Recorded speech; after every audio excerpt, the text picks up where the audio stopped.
welcome to your Saturday edition of Wasatch Weekends. We hope that you had a wonderful Friday. Maybe you got out there, you enjoyed some of that wonderful new snow, or maybe you made your way over to Park City Film where you got to see EO. Now, we talked a lot about animals and loving them and adopting them and just having them as part of your lives yesterday with Park City Film and the presentation of EO. Well, now we want to talk to Nuzzles Company, so stay tuned for that interview because they have an adorable cat that you're not going to want to miss. His name is Scarf, and he's very special, and we're about to tell you why. We're also going to show you how to make some great snacks that you can take up on the mountain with you. They're healthy, they're easy, and they are delicious. Like I said, I hope that you got out there, you enjoyed the mountains yesterday. I'm your host for your Saturday edition of Wasatch Weekends, Maddie Evans, and I love getting to be here each and every morning with you because I think it's a ton of fun and I love knowing what's taking place in our community. Now let's take a look at that local weather forecast right now. This resort report is brought to you by Sun and Ski Sports, your new mountain sports headquarters.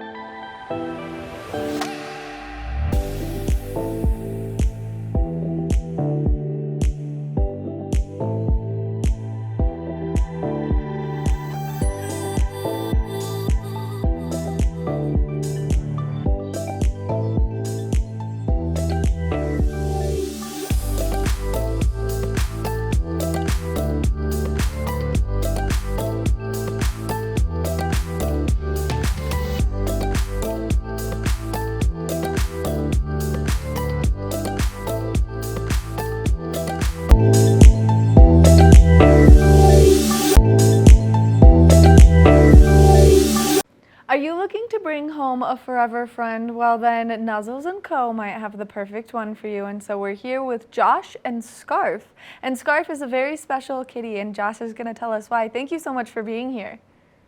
You're very welcome. Thanks for having us today. Oh, look at that little bundle Oh, of there he is baby. peeking out. Look at his face. He's so cute, and he's got a few things that make him very special, one of which being he's a tripod kitty. That's correct. When Scarf came to us, he had a fractured femur, and so he ended up having one of his rear legs amputated. He's doing pretty well with that. We also discovered he had sort of some open wounds and some other things that were not healing normally. And it took us a few weeks to kind of figure it out, but he's got a rare skin condition called feline skin fragility syndrome.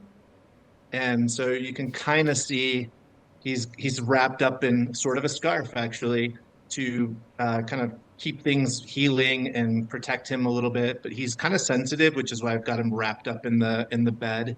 He wasn't super stoked on me picking him up earlier, and so this is a little more comfortable for him. So tripod cat, skin fragility syndrome, very unique, special case here.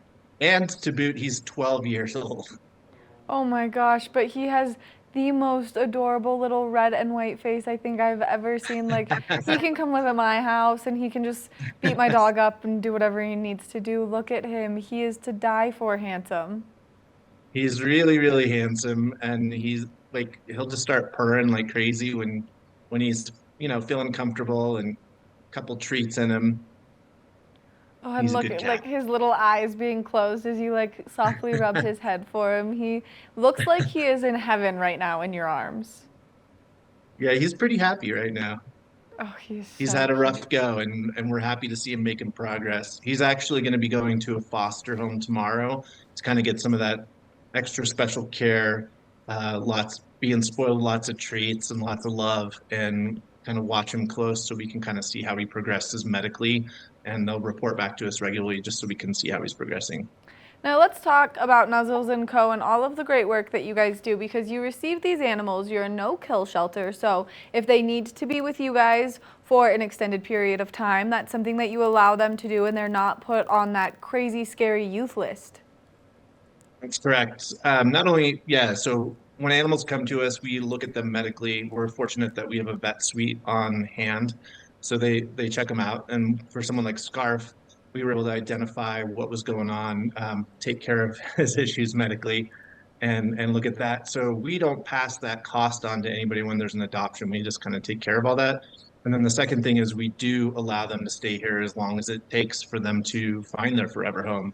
So some dogs are a little more shy. It takes a little longer for them to come out of their shell. There's other dog breeds that I think people are a little more suspicious of, like pitty mixes and kind of Rottweiler looking dogs. They don't do as well as far as quickness of adoptions up here. And the reality is they're some of the sweetest dogs I've ever met.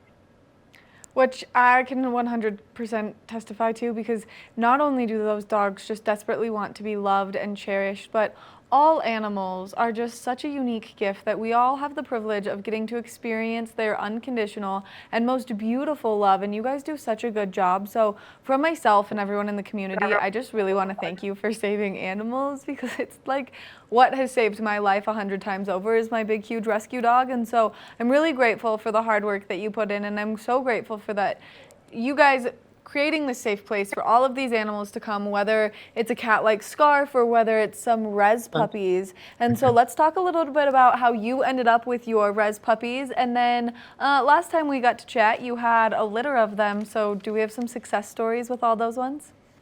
Yeah, we do. So we've actually got quite a few puppies that have come to us in the last month, and a lot of them have been adopted.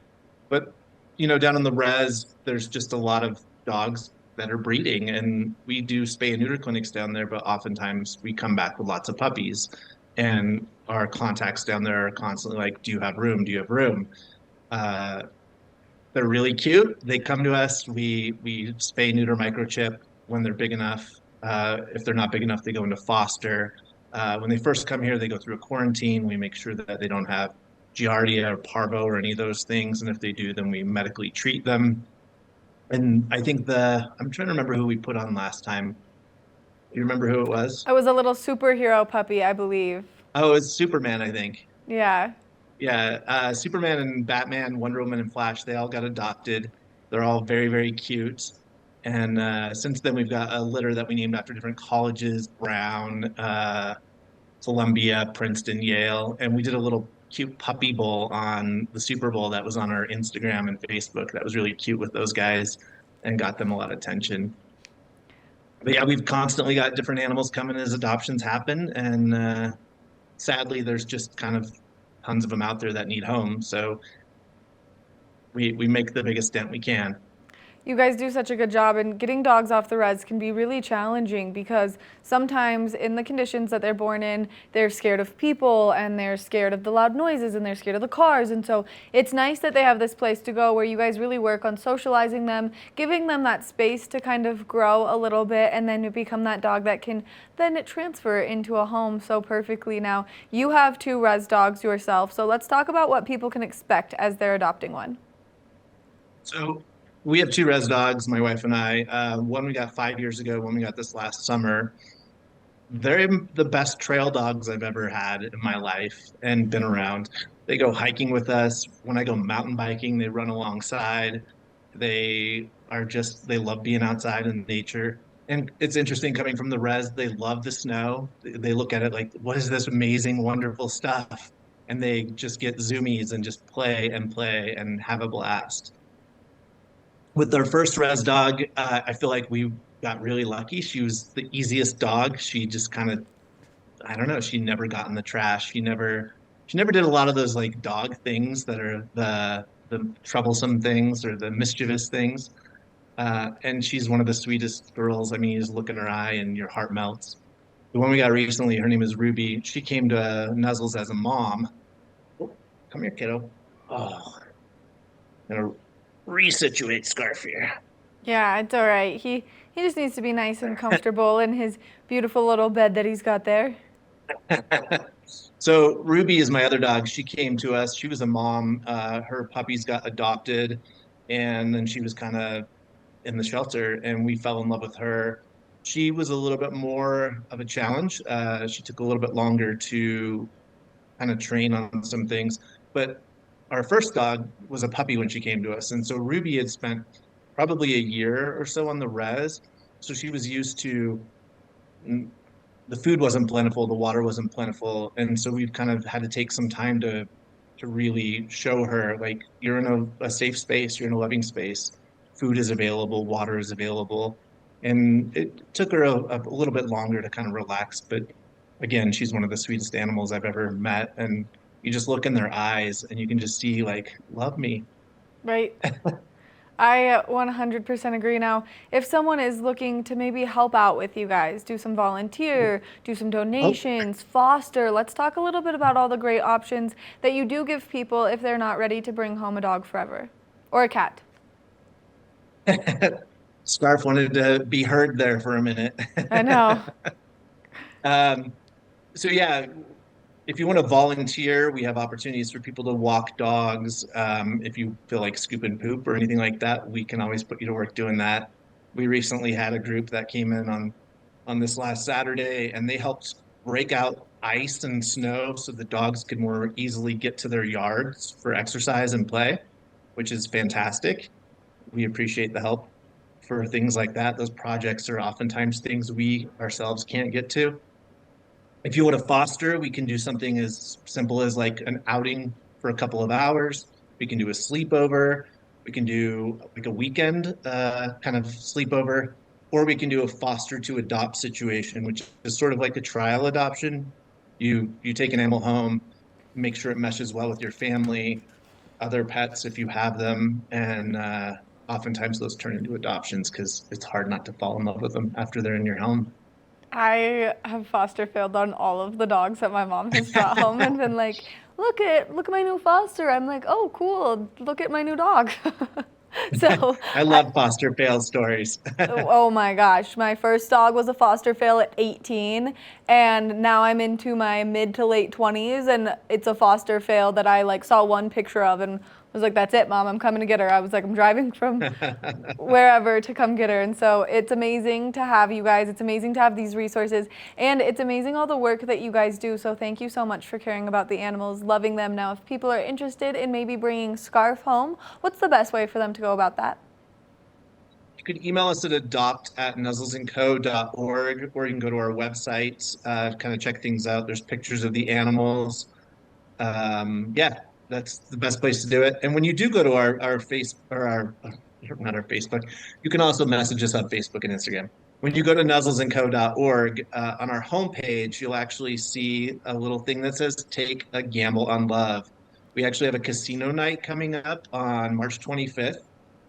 It's a chance for Utahns to come legally gamble because it's a private event, and all the money actually goes to supporting the animals here at Nuzzles. Thank you so much for all this great information, and we'll have to talk more about this really fun Take a Gamble on Love Night, because anything to support the puppies, but anything to get out and just really support you guys as an organization, I think is so important. Sounds terrific. Thank you so much again, Josh, and Scarf, I hope that you find your forever home very soon. See if he'll pop out one more time. Oh, he's so cute. Look at that little, oh, his white face kills me. Josh, thank you so much. We'll see you next time. Thank you. Make sure that you check out Nuzzles Co. You can go to nuzzlesandco.org. That way you can see the entire lineup of animals, and you should take a gamble on love and maybe find your forever friend, because it is the most beautiful unconditional love you'll ever have in your life. We're going to take a short break, and when we come back, we've got more of the show, so stay tuned.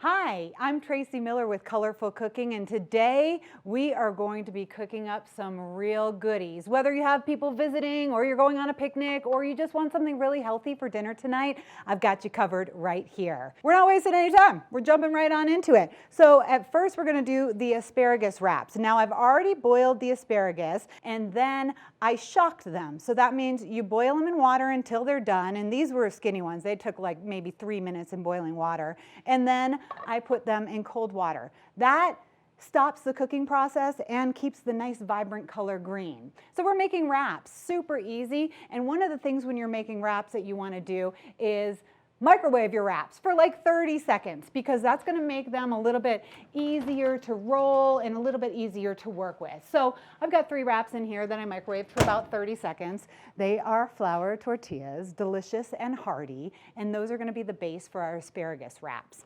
We start with mayonnaise, and then we've got to add a little sweetness. So this is kind of funny because this is not always a staple at my house, but we're going to put a little ketchup in there as well.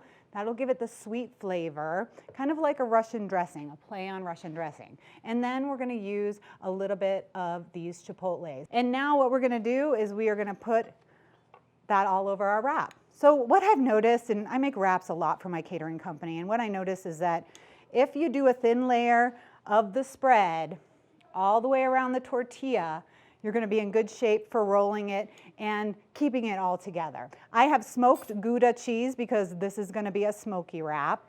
I'm going to put that at the very bottom because what I've noticed is if I try to cut these wraps with asparagus, the asparagus shoots out all over the place. So you really want the asparagus to be on the chipotle so that it doesn't shoot out all over the place when you cut it. Put some lettuce down there. Look at all that. It's like so pretty with all the colors. So then when you roll it, you're just going to go like this. Pull all of that in. Roll it up. I roll these, put them seam side down in the refrigerator, uncovered, because if you cover these flour tortillas with saran wrap, then they're going to get super mushy. Here's the asparagus wraps. I'm going to make one more. We are going to take a quick break. When we return, we're talking all about Brussels sprouts. We're going to get these in the oven, and I'm going to show you how to make a delicious Brussels sprout salad. We'll be right back. Welcome back to Colorful Cooking. We just made some asparagus wraps, which will be great for guests or just for lunch if you're looking for vegetarian. And now we're going to move on. First off, you need to cut the Brussels sprouts. And all the Brussels sprouts, just like with any veggie you're ever working with, they're all different. So when you're baking them, and my oven is at 400 degrees because we're really going to roast these babies, you want everything to be about the same size. So if you're getting some really little Brussels sprouts, then you're not going to want to cut them as much as the big ones. Like this one's a monster, so I'm going to just cut that a little bit more. So we've got these little cuties. They're so cute. They're just like baby cabbages. And then I'm going to put them on my sheet pan. We're going to keep this super simple because the ingredients are fresh and healthy. So mucking them up with a whole bunch of different ingredients is not what we're going to do. Brussels sprouts by themselves. Oven is at 400 degrees. I'm going to pour olive oil over the Brussels sprouts. Doesn't even have to be that much because it's going to kind of melt when you bake it. And then I have a mixture of salt and pepper. This is how I like to do it when I'm in the kitchen. Just make a nice mixture of salt and pepper because that's what I use for everything. And I'm going to really kind of generously cover these Brussels sprouts. And whenever I'm cooking veggies, I definitely put a lot of salt and pepper on them. Okay. The Brussels sprouts, cut up nicely, olive oil, salt and pepper, oven's at 400 degrees. I'm going to pop them into the oven for about 10 minutes. And this is when a little bit of experience is going to let you know, because if you cook those Brussels sprouts just a little bit too long, they're going to have no crunch and they're going to be mushy. And those are the Brussels sprouts that your parents complain about because your grandma used to overcook them all the time. We are going to cook those Brussels sprouts for about 10 minutes. Check them because every veggie is different. We're going to check them, see their doneness, and then put the pears in for about 5 minutes. We've added the pears about 5 minutes before we were finished cooking the Brussels sprouts. And these Brussels took about 10 minutes, but you can expect about 10 to 12 minutes for most Brussels sprouts if you cut them in half. You don't want to overcook them because that's going to make them mushy and gross, and it's going to make your house smell really bad. So we have the pears that I tossed with a little bit of olive oil and some fresh thyme, and I tossed those right there into the Brussels sprouts. So basically, this is the salad. A half a cup of Brussels sprouts is like 28 calories, and it also contains over 100% of your daily recommended dose of vitamin K. So they're really healthy, and if you're looking to get a little more vitamin K, vitamin C they're high in as well, and lots of other minerals. You know, when you're looking for just like a little sliver of certain minerals, you're going to find a lot of that in Brussels sprouts. So here we have the salad. I did sprinkle a little bit of fresh thyme on the salad, on the pears when I put them in the oven, but now I'm going to sprinkle just a little bit more. When you're working with fresh herbs like this, and now this time you have to like definitely get the stems off. So this is a job for the kids. This is what I always give to my kids, and they're like, really, Mom, do we have to do this? But see, if you just kind of do that, then you get the fresh thyme. You don't have to chop it or anything. It's just nice and the little leaves. So we're going to put a little more on that, and then we're going to stir this up a little. Everything's softened up. You can eat this salad warm, or you can eat it room temperature. That's one of the great things about it. And I'm going to tell you what, people are going to like this salad. You're going to be surprised how many people are after your Brussels sprouts when you make this. I like to put a little honey mustard on it. It just brings a sweetness to it and also gives a mustard taste, and mustard and Brussels go really, really nicely together. So I'm just going to stir up my honey mustard, and all this is a combination of sour cream, honey, mustard, and some white wine vinegar, a little salt and pepper, because I put a little salt and pepper on everything. So just lightly put some honey mustard on that, and then there you go. You have your Brussels sprout salad.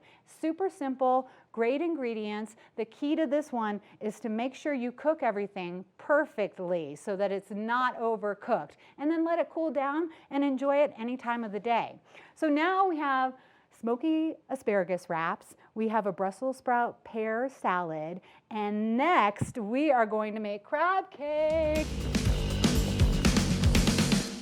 Okay, so you're probably dying to know the biggest secret of making crab cakes, and everybody has their crab cake recipe that they like. Mine, I just like a lot of crab in it, not a lot of filler, but you do need some filler or the crab cakes aren't going to stick together. So the biggest secret is when you buy your crab, and I buy mine from Costco, I get this big one because it's actually delicious crab, but it kind of gets a little wet, so you have to wring it out a little, like I'm gently squeezing the crab. Like, you don't want to be tough with it. It's very delicate. It's delicious. It's tender.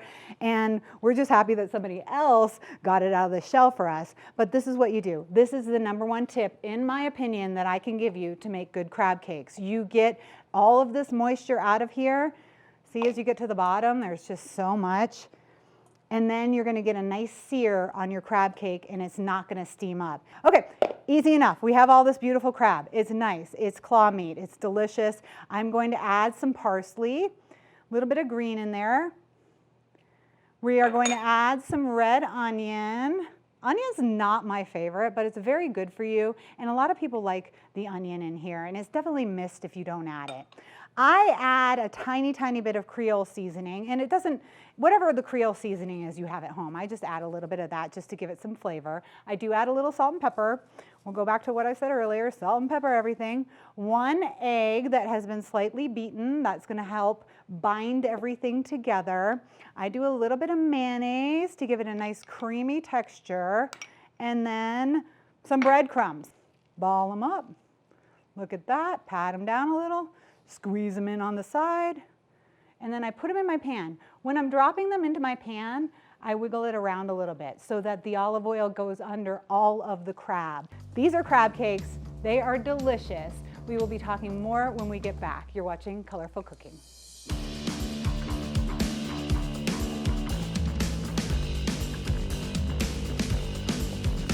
All right, look at this appetizer platter right here. This is all we did. This could be a full dinner, actually. You could have the asparagus as an appetizer, and then you could have the Brussels sprout salad and the crab cakes as a dinner if you wanted that way, or a very nice lunch. Now I have a quick little basil aioli. It's just a mixture of mayonnaise, sour cream, basil, and lemon juice, and I like to serve that right on top of my crab cakes.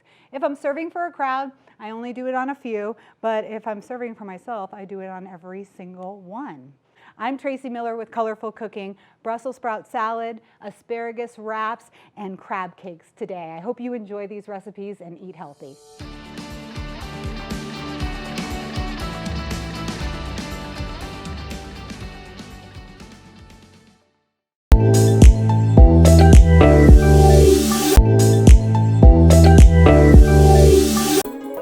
This resort report is brought to you by Sun & Ski Sports, your new mountain sports headquarters.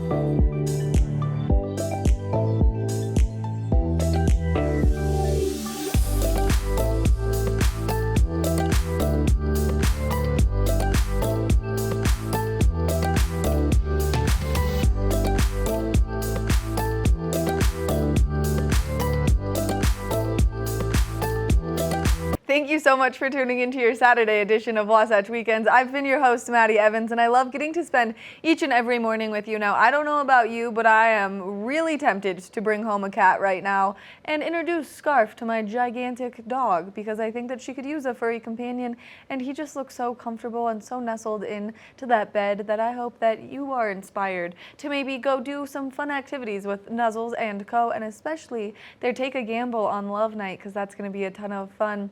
We will see you tomorrow, so make sure that you tune in for your Sunday edition of Wasatch Weekends. I will be your host again, Maddie Evans, and that's going to do it for us.